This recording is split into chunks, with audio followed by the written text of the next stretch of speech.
Tiens, on va prendre des nouvelles, Tom, d'un village du Maine-et-Loire dont on avait beaucoup parlé l'année dernière. Le plus petit village du Maine-et-Loire, la Landchal, 119 habitants, qui s'était lancé un défi. Je vous en avais parlé dans cette émission il y a un an à peu près. Le maire voulait faire voyager son blason dans tous les pays du monde. Alors on avait relayé l'appel, il y avait eu beaucoup de stars aussi qui avaient tenté de mettre leur pierre à l'édifice. Eh bien ça y est, je vous annonce ce matin les amis, qu'ils ont réussi le défi. En 700 jours, il a voyagé dans tous les pays sans exception, même en Corée du Nord où c'était très très difficile, ils avaient beaucoup de mal à le faire. Il y a plus de 4200 photos, vous pouvez aller voir sur le site de la commune. Alors ça va du fond de l'Atlantique dans un sous-marin, donc à moins 3600 mètres, jusqu'à un alpiniste qui l'a emmené tout en haut de l'Everest. Donc franchement, on peut les féliciter. Ils vont essayer de rentrer dans le Guinness des records maintenant. Comment s'appelle le village déjà ? La Landchal. Ah, bravo. Merci Tom. Vous écoutez RTL, il est 6h.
représente une partie des habitants et des amis des communes voisines. C'est magnifique. Donc, avant de repartir en car à 19h15, on est très heureux de vous avoir, parce que l'année dernière, on n'avait pas pu venir. Eh ben voilà, ça y est, c'est vrai.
Oui, bonsoir, oui, je suis Alison Nelly-Olsen. Bonsoir. Les habitants de Landshab pour Nature et Grande.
Une mauvaise blague du Père Noël? Pas vraiment. On va devenir la commune, pas la moins peuplée du Maine-et-Loire à partir du 1er janvier 2026, mais la deuxième. La nouvelle s'est vite répandue, mais rien ne changera dans le cœur de Christine. Elle habite ici depuis 45 ans. Ce sera toujours ma petite commune, parce que je suis originaire d'ici, mes parents étaient ici, mes grands-parents étaient ici. La Landchal, plus petite commune du Maine-et-Loire depuis 8 ans. Et c'est désormais terminé. Elle se fait doubler par Béouard, la concurrente de toujours. 116 habitants contre 115, un seul habitant en moins. Une nouvelle atypique, prise avec le sourire. On est fiers quand même d'être dans cette commune, c'est toujours drôle que ça fasse parler. C'est encore pas mal, on est encore la deuxième. Un titre symbolique, mais qui avait son importance pour le maire. On aimait bien, nous, rayonner sur les réseaux sociaux. Quand on attaque une conversation, même en réel, avec quelqu'un et qu'on dit qu'on est le maire de la commune la moins peuplée d'un département, automatiquement, ça attire la conversation. Le prochain recensement est attendu en 2027. Qui sait, la Landchal décrochera peut-être de nouveau la première place.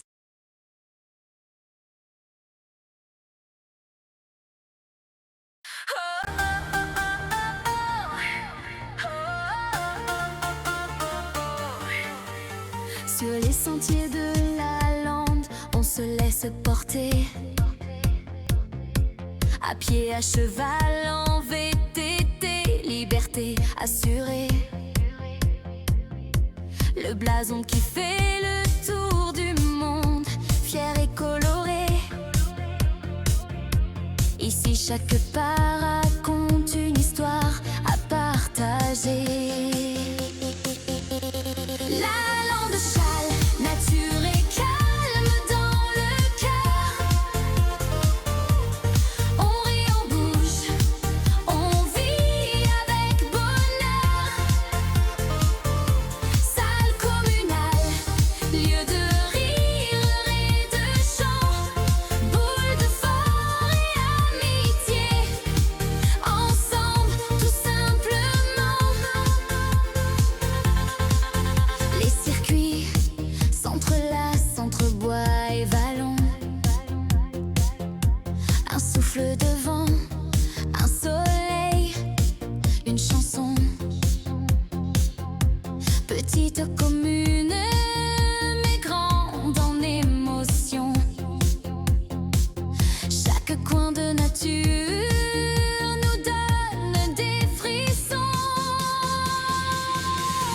La Landchal, nature et calme dans le cœur. On rit, on bouge, on vit avec bonheur. Salle communale, lieu de rire et de chant. Boule de fort et amitié, ensemble tout simplement.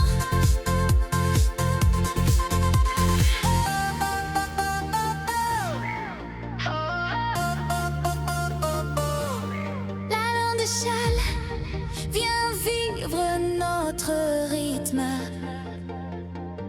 Un souffle de